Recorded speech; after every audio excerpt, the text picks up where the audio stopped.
All right, welcome to lecture 12b. So this will be the second half, and we're going to kind of get to stagnation in a second. But first, we're going to start applying this Bernoulli equation.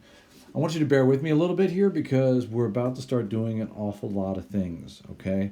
And so here's the first problem right here, example number one, Venturimeter with a differential pressure manometer with a mercury deflection of 14 centimeters. Okay, so that's shown right here. So we can see the manometer, and this is the manometer right here. It's this pipe going over here. Okay, and you're going to start to see why it was important to me that you learn a manometer equation. So one thing that I'm going to do here is before we keep going, I'm going to start. You're going to see me do this a lot. I want you to know what tools we have available to us. So one thing that we have is we have a manometer. Okay, and that's an important thing to know. Okay, we won't always have a manometer, but if there's a manometer, you don't have to use it, but it's often going to happen. We also have the geometry, okay? And you can see on the side, I've labeled some of this geometry. Okay, I've got 30 centimeters and I got a 14 centimeter. Now the 14 centimeter was given, 30 centimeters is given, but that's something that's going on and we need to think about. And then the last thing right now is Bernoulli. Okay, and as we go through this class, we will adjust these tools, but these are the tools that we're going to use again and again and again. And I'm not sure, just staring at this, which ones of these we're going to use, although this is the Bernoulli lecture, so it'd be very weird if we didn't end up using Bernoulli. Okay, last one that shows up a lot is continuity. Okay, remember we learned that last lecture, and the continuity is simply the law of conservation of mass. Okay, so Venturimeter with differential pressure manometer. It doesn't say it here, which means this is going to be water. Okay, and what we want to know is what is the flow rate through this thing. Okay, but what is the volumetric flow rate through this thing? We don't even know what direction it's flowing. Okay, we have one more piece of information which I did not put in here, which is that this contraction right here, this has a diameter of 6 centimeters. Okay, and the wide bits have a diameter of phi equals 12 centimeters. Okay, so basically it's a 12 centimeter wide pipe. Okay, that's down here. Okay, it's 12 centimeters up here. And we have water flowing through it. And in order to figure out what Q is, basically somebody said, well, you know what? If I knew something about the pressure difference between these two locations, like if I knew something about the pressure here and the pressure here, then I could probably figure out what the flow is. And in fact, this is just a principle that people have used for a long time to figure out the flow rate. So they put in what they call a Venturimeter. Venturimeter is this contraction, and you with the contraction you put in a manometer, and that helps you figure it out. Okay, so what we want to do here, and really you should pay attention to this because this is going to happen again and again and again and again and again and again. Okay, this is a favorite type of problem. I'm going to assign tons of these where there's Venturimeters and there's on all kinds of angles, and sometimes they have pumps in there. Be careful because I just said pump, and remember Bernoulli, there are no pumps. Okay, you cannot use Bernoulli if there's a pump. But so what we're going to do here is, well, first we're going to have to stare at this and we just say, okay, let's imagine one of these is position 1 and one of these is position 2, and I can imagine a streamline because I want to use Bernoulli here between these two locations. Okay, so what we're going to do is, let's see, so over here I'm going to do Bernoulli, right? And why am I doing Bernoulli? Because I'm guessing. I mean, in truth, I know, because I've worked this before, that Bernoulli is not really the best thing to begin with. But in this case, this is the Bernoulli lecture, so let's do Bernoulli. So first we need to ask ourselves some questions, right? Like, is the fluid incompressible? Incompressible. Okay, I think we're good on that, right? It's water. Water is, for all intents and purposes, incompressible. Are our 2 points along a streamline? Along a streamline. Okay, I drew 1 and 2 so that they are. Okay, is this flow inviscid? Okay, it is definitely not inviscid. However, we're just going to assume that it is. Okay, so basically, in this case, with the inviscid assumption, where that's going to come in is that basically there's some friction along these walls, And we're not going very far, first of all. And second of all, I haven't taught you how to deal with this. Okay, so we're just going to assume so, even though this is not a fair assumption. But for now, you're always just going to assume that it's inviscid because there's just nothing we can do about it. Okay? And then the last thing is this thing steady? Okay? And I haven't given you any information to say that this is changing in time, so we're just going to go with yes. Okay, so this is really the problem is inviscid. I mean, there's no pumps or turbines, but inviscid does not hold. However, it probably won't really matter over whatever the short distance. Over 30 centimeters, you're not going to lose that much energy to the friction in this flow. But we'll learn how to deal with that later. But for now, every time you see this, just go with it, okay? So we're going to assume that the flow is going from 1 to 2. And in fact, with Bernoulli, there's no way to actually tell. So this is what the Bernoulli equation looks like. And I'm going to write it out. And I'm going to kind of take my time with it. And eventually, I'm just going to start copying it and have it like pop up. But for now, you guys haven't seen it before. So we're going to go ahead and work with it. All right, so let's see what we can do. So P1. So what is the pressure at point 1 right here? Well, I don't know what that is. Okay, so I'm going to go ahead and say this is unknown. Okay, what is elevation 1? Z, well, let's just do the pressures. Okay, pressure 2. Do I know the pressure at point 2? No, currently unknown. Okay, what about Z1 and Z2? Do I know those? Well, not really, but I have some information that will help. Okay, so what I can do is I can go up here and I can say, you know what? I get to decide where my datum is. Okay, so you'll see me do this again and again, and usually what I do is I look at my problem and I say, well, the lowest point I care about is point 2, so I'm going to make this my datum and say Z equals 0. Okay, so that means Z2 is 0. Okay, so I'm going to make that 0, and I'm going to write above it datum. Okay, which means I'm kind of on top of the other word here. But what that means is that that's where Z equals 0. And then that means that Z1, looking at my picture here, that's 30 centimeters. Okay, so I'm going to go make it 0.3 meters.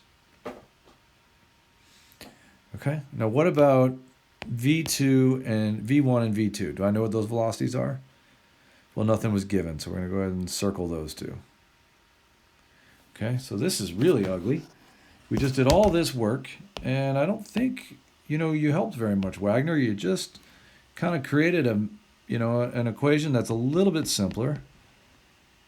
But I don't see how you helped, Wagner. You're a real jerk. Okay, let's see here. P2 over gamma. That Z2 goes away, plus V2 squared on 2G.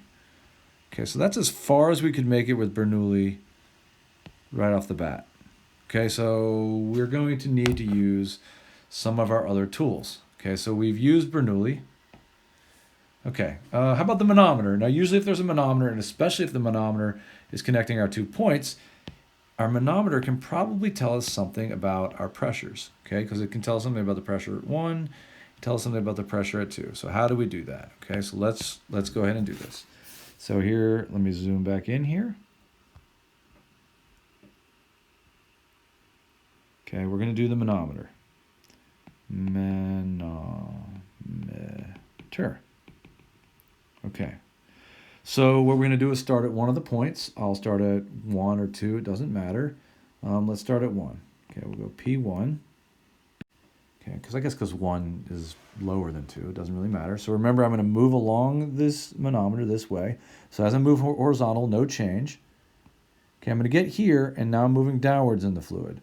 So as I move downwards, I'm going to add the gamma of water in this case, okay, times the H. Okay, so the H in this case is 30 centimeters. I guess I could just plug in 30 centimeters for now. Oh, wait, but I keep going some little bit, right? So I'm going to go down 0.3 meters plus some little bit. Well, Dr. Wagner, you didn't tell us what that little bit is. Okay, well, yeah, of course I didn't tell you what it is. But there is a little bit right there. Okay, what do you want to call it? Okay, don't be afraid, right? You're an engineer. You can call it something. You want to call it X, you can call it X. I don't care. Okay, I'm going to call it, just because I'm going to follow my key here, I don't know why I did this when I made this, but I'm going to call it H2. I don't know why I called that H2, but it's H2. Okay, so that's how far down I went in the water. Okay, and then I got to this mercury. So I'm going to go down in the mercury. It looks like I'm going to have to write this in red so I can actually see it. Okay, I'm going to go down in the mercury some bit. Okay, so I'm going to add gamma of the mercury. Okay, which, by the way, do you remember the S of mercury? S of mercury? What is the specific gravity of mercury? 13.6. Okay, it's technically given on this problem. You might have to look it up, but just in case. Okay, so we went down 14 centimeters, 0.14 meters. Okay, now you're saying, well, what about the rest of this? Well, remember, now I'm going to go down some bit. Okay, that's going to add some pressure, but then I'm going to go back over, and then I'm going to come back up. So to go from this point right here to this point is essentially moving horizontal in the fluid, so it doesn't matter. So there's no change there. Okay. And now, let's see what else we can do. So now we're going to go from here up 14 centimeters to this line right here. Okay, so going up, we're going to go minus gamma water times that 14 centimeters. Right?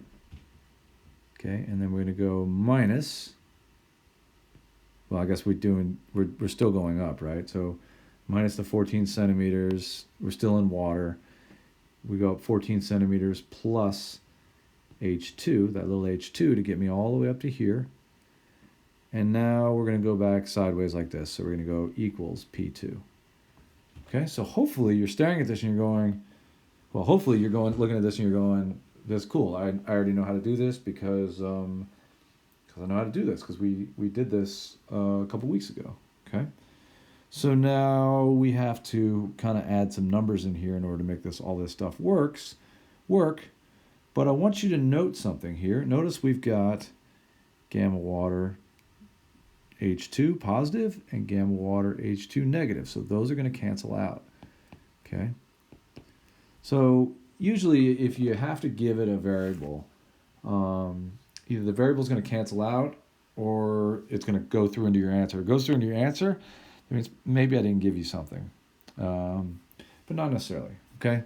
So anyway, so I'm going to rewrite this real quick. P1 plus gamma water times 0.3 meters plus SHG times the gamma of water times 0.14 meters minus gamma water times 0.14 meters equals P2. Okay, now you might be wondering why I didn't do more algebra there. And I'll tell you why. You will always see me do this in these problems. So what I'm going to do is I'm going to take this P1 right here. I'm going to subtract it from both sides. So I'm going to get a minus P1 over here. Okay. Then what I'm going to do is I'm going to divide both sides by gamma water. You're going to see me do this again and again and again. And right now, it doesn't make a whole heck of a lot of sense, but you'll see why in a second. Okay, so I end up with P2 minus P1 over gamma water equals. Okay, now this side's going to have, this gamma water is going to cancel, so I'm going to have 0.3 meters. This gamma water is going to cancel, plus SHG times 0.14 meters, minus, and this gamma water is going to cancel, 0.14 meters. Right, so that's it. Okay, noting that SHG, if I erase it, is 13.6. Okay? So that means that P2 minus P1 over gamma water equals 2.064 meters. Okay. Now you might be staring at that going, okay, that's a really weird result. I don't know why I want that. That's totally weird. Well, and I'll show you why. Okay, this is just about vision, about where we're going with this. And some people will do this other ways. But look, over here in this equation, okay, I've got P2 over gamma, P1 over gamma. Okay, and if I bring the P1 on gamma over to the right, we're going to have this thing solved. As in, we're going to have P2 minus P1 over gamma on the right. Okay, now I should note that these are gamma water. Okay, that's the fluid that the Bernoulli is being worked on. Okay, so this thing now is ready to be plugged in over there.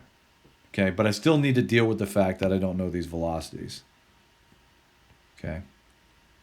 So, well, maybe we'll deal with the pressures right now. Let's deal with the pressures and we'll just kind of. So the Bernoulli, I should note in these problems, okay, I usually like to determine one of these. So this is the master equation for this problem. Everything's going to be plugging into that. And that's how I recommend you do it. Okay, so just now I did the manometer equation. Okay, and basically now we're going to plug the manometer equation into the Bernoulli equation. Okay, so what I'm going to do here is I'm going to rearrange this so that I have 0.3 meters plus V1 squared on 2G equals, I'm going to say P2 minus P1 over the gamma of water plus V2 squared on 2G. Okay, so I'm going to take this expression right here and plug it into P2 minus P1 over gamma water. Okay, so this is going to be 0.3 meters plus V1 squared on 2G equals 2.064 meters plus V2 squared on 2G. Okay, so now the Bernoulli has taken another step. Okay, and hopefully you see now that at this point, all I need to figure out is one of those velocities. Or I could just figure out one of those velocities in terms of one of the others. Okay, so what we're going to do, I'm going to keep looking at my tools. I've already used some geometry. So geometry is kind of an interesting one. This is kind of always in use. Okay, but what we're going to do now is I'm going to do continuity. Okay, so I'm going to look at this sucker. And to do continuity, I need a control volume. So here's my control volume right here. Here's my control volume. And let's see, here's continuity. Okay, and I'm assuming the flow is going in this direction, although truthfully with the Bernoulli equation, we can't really figure that out. So I'm going to say in equals out plus accumulation. I wish we were closer. That's just going to have to be in the top corner over there. Accumulation. Okay, so what's flowing in? Well, rho at 0.1 times Q at 0.1 equals, well, what's flowing out? Rho at 0.2, so we're right down here, times Q at 0.2. And what's accumulating? Well, it's an incompressible fluid and it's full the whole time, so nothing is accumulating. Okay, plus 0. Okay, we're going to note that the fluid is water and it's incompressible, so rho1 equals rho2, so we can cancel those out. So we get Q1 equals Q2. Okay, so we'll say V1 A1 equals Q2 V2 A2. Okay, now I will note that this is going to have the same kind of, this just like this one, these things are always going to kind of work out the same way. Okay, so what I'm going to recommend that we do here is, so there's two ways you can do this. And I'm going to do this the slow way first. So V1, area 1 is pi times, what's the area 1? Oh, the radius, excuse me, the diameter. 0.06 meters squared divided by 4 equals V2. Okay, what's the diameter? What's going on there? Okay, well, it's pi times 0.12 meters squared on 4. Okay, so if we solve for these, we're going to get that V1 equals, so if you do this math, you're going to get V1 equals 4V2. Okay, or you could get V2 equals 1/4 V1. Okay, now we should note, like I like to mentally kind of check myself after I do these and say, okay, so this means that V1 is 4 times as fast as V2. So that means V1 has to be the smaller diameter. Okay, so I look back over here and look, here's V1. Okay, here's V2. V1 is smaller. Okay, now what I want you to note here that makes this all very easy if you solve this is that so normally what I do is I don't do all this. Okay, what I do is I look at it because what's going to happen every time, this pi is going to cancel, this 4 is going to cancel. Okay, then notice what we end up with, okay, without using a calculator, is V1 times 0.06 meters squared equals V2 times 0.12 meters squared. So notice, if this thing is twice as big as this thing, okay, then V1 equals whatever that number is, square it, equals 4V2. Okay, so as soon as I notice that the ratio between these two is 2, then I know that V1 is going to be 4 times as big. Okay. You could also, like sometimes you'll have a pipe where it's like pipe 1 is 1 meter in diameter and pipe 2 is 4 meters in diameter. Well, in that case, so if this is 1 meter diameter squared, and this one were squared, then you could, so let's suppose this is V1 equals V2. Okay, then obviously V1 is going to be, so that's a factor of 4. So V1 is going to be 16 times V2. Okay, so you can always just kind of square it. Okay, but all that's just an aside. Okay, that's what I'm going to do. You can always plug all of this into your calculator and solve it, but that's just going to be a little slow. Okay. All right, so we get V1 equals 4V2. So I'm going to go over here. I'm going to take that and I'm going to plug that into my master equation.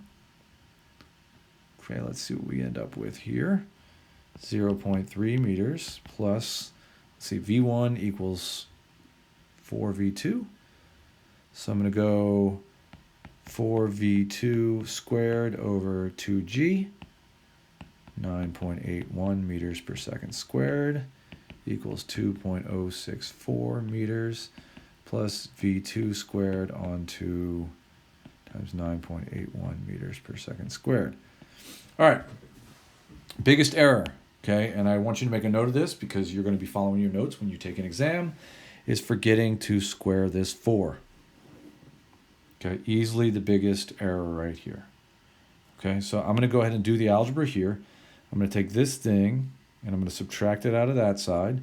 So I'm going to end with 15 V2 squared, okay, because that was 16 of them minus 1, divided by 2 times 9.81 meters per second squared equals 1.764 meters.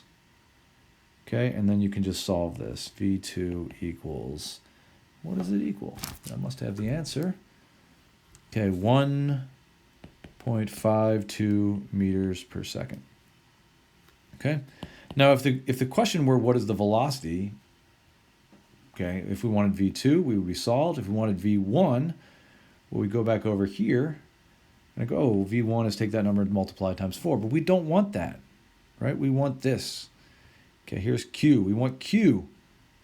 Okay, so we're going to go down here and I'm going to say, okay, well, what's Q? Q equals V2 times A2.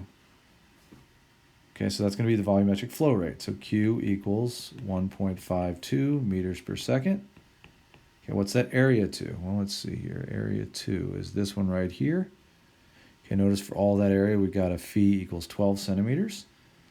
So we're going to go up here and I'm going to say pi times 0.12 meters squared over 4. Okay, that's the area. So Q then equals, if we multiply all that out, sorry, this actually has way more. Sorry, I forgot that this is actually 1.5190 meters per second. Okay, I prefer to work it that way. So we'll do the same thing here. I know that most of you all don't care, but it's important to me not to end up with rounding errors. So the rounding errors to me are unforced errors, right? There's no reason for that. Okay, so if we multiply that all out, I'm going to get 0.017179, and we've got meters squared, so it's meters cubed per second, so that is in fact a Q.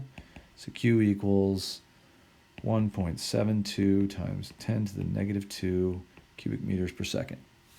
Okay, another thing to be aware of, because this will happen on a test, CMS is cubic meters per second. Sometimes I put that and people say, oh, well, that's a Q, so they make it cubic centimeters per second. No, CMS is cubic meters per second. Okay, so just be aware of that. Okay, so that is a long, hard introductory problem to Bernoulli. Okay, not easy. Okay, I don't want to pretend that it is, but we're going to have a bunch of these. Okay, you will have more of these. Okay, that kind of sucks, but that's just the way it is. Okay, so questions, comments, whatever, hit me up. Okay, we have 3 more examples. The other examples are a little bit easier, but don't worry, we will work a bunch of examples. Okay. I will note also that what some people will do, if you look out on the internet, is what they will do is over here they will solve for velocities in terms of Q. and then they will plug that in over here.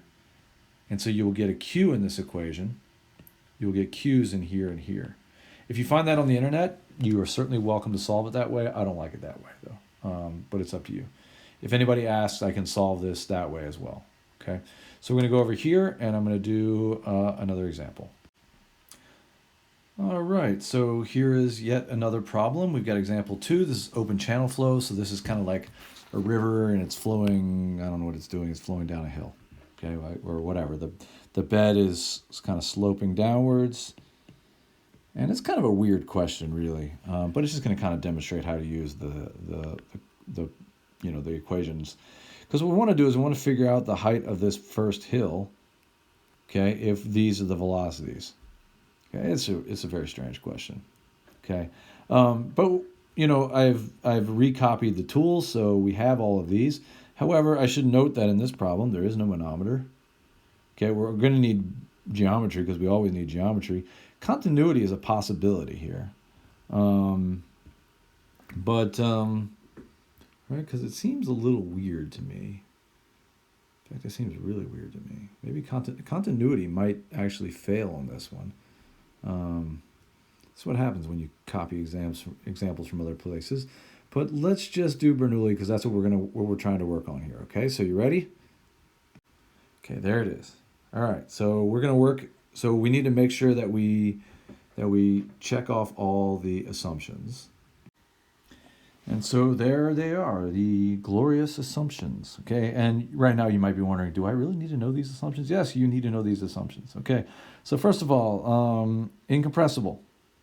Well, we're going to assume that this is water. Okay, why are we assuming it's water? Because it's an open channel. You don't really have too many open channels of other things. So we're going to go with yes. Okay, are my 2 points along a line? Well, it told me that point 1 is at the surface, point 2 is along the surface, so it seems reasonable to think that there's a streamline kind of following this surface right here. Okay, so we're going to go with ginormous yes. Okay, is it inviscid? Is there no friction from point 1 to point 2? Of course there's friction. Okay, so inviscid is going to get a no, but we're going to assume yes. Okay, because we don't know how to deal with that yet. So that's just always the way it's going to be. And is this thing steady? We're going to assume that it's steady because we don't really have any other way to get at this. All right, so now we're going to start thinking about this problem in terms of Bernoulli. Okay, so here we go. Okay, so what's the pressure at 1?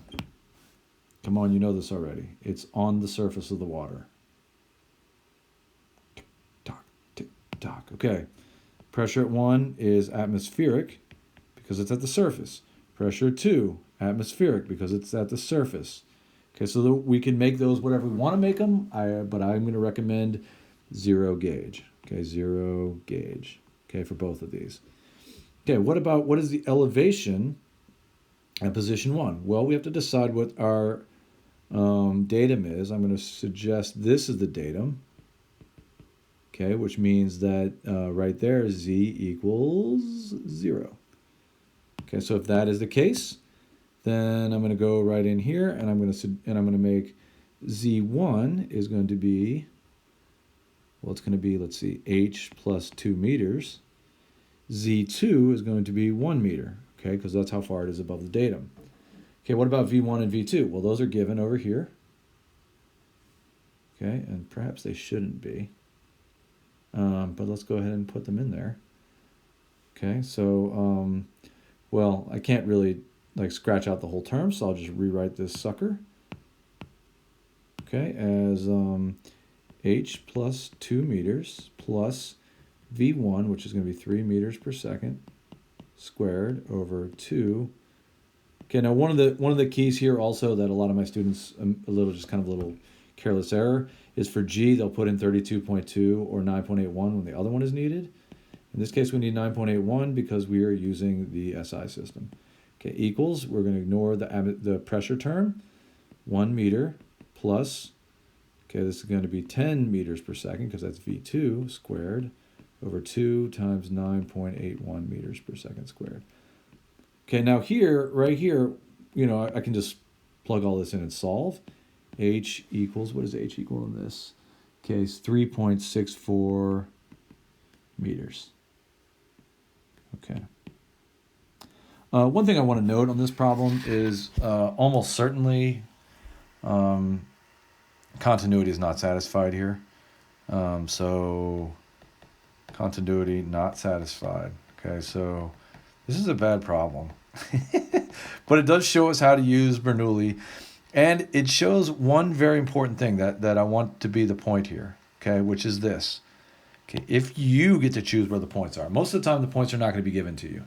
Okay, but if you get to choose, okay, see how these were on the surface of the water? Did you see how easy those were to work with? Okay, because these terms just go right away. If you can choose a point on the surface, do so. Okay, so write that down in your notes, because that means you can just go, oh, we're going to use gauge pressure, and that term just goes right away. Okay, so that is highly recommended. Highly, highly, highly, highly, highly recommended. Okay, I'm saying actually the name of a great Ethiopian runner, Haile Gebrselassie. Okay, my favorite. Okay, anyway, we'll move on to the next example. All right, so let's zoom over, and we are going to start getting to some stagnation. All right, so we've got the same tools here. We've got something weird going on here. Okay, first of all, I want to note something that when I draw, okay, see this little thing I drew right here, and I drew it right here? That means the pipe keeps going. Okay, so we're pressurized at point 1. Okay, because the pipe keeps going this way. Okay, obviously I can't draw the pipe forever. Okay, on the other hand, you see how I drew it right here? That means the pipe is open. Okay, so the pipe doesn't keep going to the left forever. It stops right there. Okay, so in this case, what we're thinking about, and this is an interesting phenomenon, is we're thinking about this flow going from 1 as it approaches the opening of this tube at point 2. Okay, and I want to think about this because this is like really a weird thing that goes on. Okay, so again, I'm going to write out Bernoulli. Okay, and as I think about Bernoulli, I want to think about whether or not, I can assume that this fluid is incompressible. Points 1 and 2 are along a line. It is probably not inviscid, but we're going to assume that it is, yes. Okay, and we're going to take the flow as being steady. Okay, and so I'll let you think about all of those. We're just going to make a simple point here on this one. Okay, Z1 and Z2. Okay, I want to deal with these terms one at a time. So let's start with, I guess we'll start with the pressures. Do I know anything about the pressure at 1? No. Do I have a manometer there that would help me with that? No. What about the pressure at 2? Can I get at the pressure at 2? Well, the answer is yes, because there's this like funky tube here, right? I could walk along this way, and that makes no change in pressure, but then I can go this way, and there is a change in pressure. Now, you might want to say, well, what about the pressure in the direction of point 1? Like, can I just walk it back here and say the pressure is the same? And the answer is no. Okay, because even though we're going horizontal in this fluid is not hydrostatic. Okay, so it is moving, so we cannot go that way. However, this fluid in this tube is not moving. Okay, so all of this is static fluid. Okay, so that's kind of an interesting phenomenon that's going on here. We've got a static fluid on one end. Okay, so basically, we'll deal with this pressure in a second, but right now I just want you to note that we have a velocity here at 1, and we have no velocity at 2, or at least somewhere there's a point where all of a sudden the fluid in this tube, which is not moving, okay, and if I keep walking backwards, I'm going to get to a point where all of a sudden it starts to move. Okay, like maybe, I don't know where the point is, but it's somewhere right near that opening. Okay, and that's called the stagnation point. Okay, and that's an important point. Okay, and that's where point 2 is. That's where I've drawn it. Okay, so what I want to note with that then, let's keep thinking about all these terms. Okay, so this is related to this H right here. But let's see. So what's the pressure at 2? You know this. You know the pressure at 2. Okay, think about it. Okay, you're in a hydrostatic fluid. The fluid is incompressible. So the pressure at 2 is, oh yeah, it's gamma H. Remember that? Remember that? Okay, good. Anyway, so we know that. What about the Z's, Z1 and Z2? Okay, well, I'm going to make this my datum right here, right through the middle of both of those points. So here's my datum. Okay, so that means Z1 is 0 because it's at the datum. Z2 is 0 because it's at the datum. Cool. All right, those go away. Okay, what about V1 and V2? Well, based on what I just told you, V1 is definitely moving because it's out in the middle of the flow. Okay, so that exists. That's the most we can say about it, is that it exists. But what about V2? Well, it's basically entering this pipe. So right when it gets to that pipe, there is no velocity there, okay, because it's at the stagnation point. So what I can say here is that P1 over gamma plus V1 squared on 2G equals P2 on gamma. In this case, it's the gamma of whatever this fluid is. So it could be gamma water, gamma, oil, whatever kind of mercury you might have or whatever. So we can say that V1 squared on 2G equals P2 minus P1 over gamma. Okay, so this is a weird thing. Okay, so what this means, and in fact, I think I really intended to write it this way, okay, is that the pressure, as it goes from 1 to 2, so the pressure head, P on gamma, increases by V1 squared on 2G as fluid goes from 1 to 2. Okay, it goes from 1 to 2. Okay, that's interesting. Okay, so the pressure at 2 is higher than 1 basically by this amount. Okay, and you're like, well, the pressure, really the pressure head. Okay, so what does that mean exactly? So what that means is this, okay, and this is kind of a crazy thought, and you don't need to understand this yet, but you will eventually, is that if I were to put a, let's imagine I were to put a tube right here, okay, a manometer, or piezometer really, and I wanted to put it, why won't you erase? And I put it right there above 0.1. Okay, and so I've got a pressure right here above 0.1 of like, I don't know, whatever that H is. We'll call that H1, and I'll call this one H2. Well, yeah, we'll call it H2, so this is like that. Okay, so if I did it this way, then this distance between these two right here, okay, the amount that this fluid got pushed even higher, okay, that would be V squared on 2G, V1 squared on 2G, which is pretty crazy. Okay, and that's one of the reasons why we use, why we put everything in terms of length. So like right here, this right here, that's P on gamma. So ultimately what I'm saying is that P1 over gamma right here, let's see, right here, plus V1 squared on 2G right here. Okay, so this plus this, so that's this distance right here, equals this distance right here.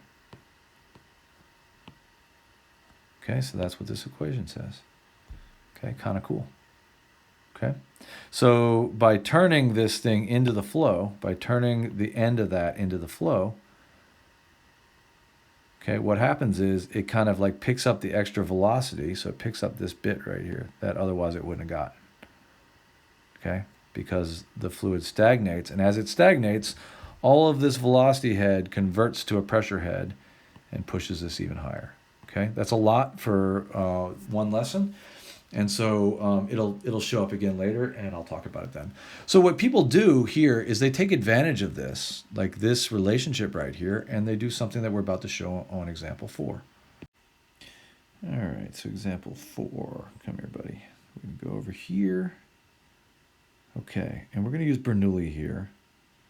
And of course, we need to make all of these assumptions. And so let's look over here. Incompressible, yes, we're going to use an incompressible fluid here. Are my points along a line? Well, yes and no. So this one's going to be very interesting because I'm going to be comparing this point right here to that point right there. So they aren't really along a streamline. But the assumption basically is that they're kind of along the same streamline going this way. So this is an interesting thing, and they aren't really along a streamline. But the idea is that they kind of go back to the same streamline this way. Is this inviscid? we're going to assume yes, because we have no other way to deal with this. Is this steady? And we're going to say yes, it's steady. Okay, so basically until I give you a way to deal with this inviscid thing, we're going to be okay with that. Along a streamline is also going to be the next assumption. We're going to relax a lot, because eventually when we use energy equation, that's not going to matter. Okay, so anyway, so I'm going to go back over here. And what I've drawn, quite poorly, might I add, is so you've got some kind of pipe here. And somebody put in here what is called a pitot tube. Okay, or sometimes it's called a pitot-static tube. Pitot-static tube. Okay, and what I want you to recognize here is that what's going on here is that, I'm going to have to erase it a little bit so that this is a little bit cleaner. So what's going to happen here is that I've got one tube that kind of points into the flow. Okay, so it's water or whatever the fluid is. So this fluid is coming in here and it's hitting a stagnation point right here. Okay, so essentially, if I'm like a little fluid, like I've got kind of a normal amount of pressure here, and as I go this way, my pressure is increasing as I slow down. Okay, and I'm slowing down because eventually I'm going to hit this point right here. And when I hit that point, basically I'm no longer moving and all that velocity has been converted into pressure. Okay, and so it's because of that this line right here, which is measuring the pressure, if I walk it back, is telling me something about the pressure right here. Okay, and it's elevated relative to the pressure. So if I were to go from this point right here, okay, notice the pressure is not as high because the fluid doesn't go as high. If I follow that one back, okay, notice there's no stagnation point here because that opening is perpendicular to the flow. Okay, so the pressure at these 2 points, so the pressure right here, what's the pressure right there? Oh yeah, P1 equals what? Oh yeah, gamma H1. Okay, what's the pressure right here? Oh yeah, P2 equals gamma H2. Okay, notice the pressure at 1 is therefore higher because H1 is higher than H2. Why?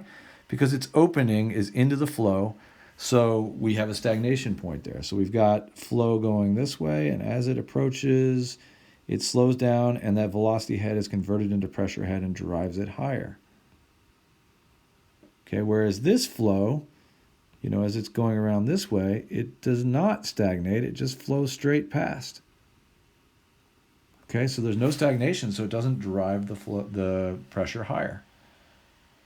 Okay, so what we can do here is similar to the last one. I can note that this is my datum right through the middle here. This is the datum. So, okay, so Z1 and Z2 are going to go away. Okay, there is no velocity at point 1 because it's a stagnation point. Okay, and so now I can just kind of very simply, I can say, oh, okay, well, P1 over gamma equals P2 on gamma plus V2 squared on 2G. Okay, so basically what that tells me is that the pressure at 2 is lower than the pressure at 1 by kind of like the velocity that we have at V2. Okay, this velocity head is driving it upwards, okay? Now I can also say, oh wait, look, P1 on gamma, that's gamma H1. Now you're also seeing why we're doing this, okay? So P1 can become gamma H, so I can do gamma H1 over gamma equals P2, which is right here, is gamma H2 on gamma. Look at how those gammas are gonna separate out all nice for us. Like that. Okay, that's another reason why we like this, because I can just take one look at it and tell what the pressure is, or where the pressure head is. So H1 equals H2 plus V2 squared on 2G. Okay, and we can rearrange and say that V2 equals 2G H1 minus H2. Okay, so basically, if you have one of these fancy pitot-static tubes, you can use this right here, and you can solve for the velocity just by sticking it in there and measuring the difference between these two heights right here. So if you just take that, you plug it in there, and boom, you get the velocity in the pipe. So it's pretty fancy. Okay, it's all from Bernoulli. Anyway, so I expect this was a bit of a whirlwind for you. because it's kind of a lot. Bernoulli's hard. We're going to keep using it. And that's all there is to it. So once we use it a little bit more, it will be a little bit easier. So anyway, that's 45 minutes to go with the other 28 or something I did from earlier, 20 or whatever. So it's kind of a long day. So hopefully this wasn't too long for you. And again, take care of yourself. And remember, that's way more important in this class. So let me know if I can help. All right, bye.